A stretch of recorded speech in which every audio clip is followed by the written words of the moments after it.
Guys, dyan muna kayo pwede Gusto ko kasi mamukbang ng mukbang eh. Sige na, papanoorin ka daw nila magmukbang. Okay. Guys, abang nagkain ang kuya niya, nakatingin si Riley, guys. Pagka bigbig na si Riley, gigib na siya ni Kuya Liam. Ngayon, bawal pa po. Matando na yun ako pa. Ano, magkaaway ba kayo ng jowa mo ngayon? Bibigyan mo siya ng jowa mo? Ng heart. Ng heart? Ng puso mo, bibigay mo. Nung tinawagan mo jowa mo, anong sinabi mo sa jowa mo? Wait mo sa kanila, nung tinawagan mo, anong sinabi mo? Jowa.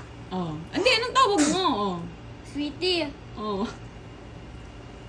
Maligo ka muna, tsaka kumain ka muna. Baka tapos mo mamaya-maya, mamahalan tayo. Oh my God!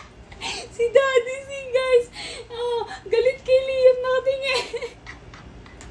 Mga inaano mo kasi Liam eh. O tapos, paano naman yung isang jowa mo? Anong sinabi mo naman? Anong tawag mo doon sa isang jowa mo? Anong tawag mo? Tapos, May porka jowa. O, saan tawag mo? Anong tawag mo? darling, Oh. maligo ka din, mamahal din tayo. Jowa, mamahal din tayo. Maligo ko na. Ako kumain, mabihis.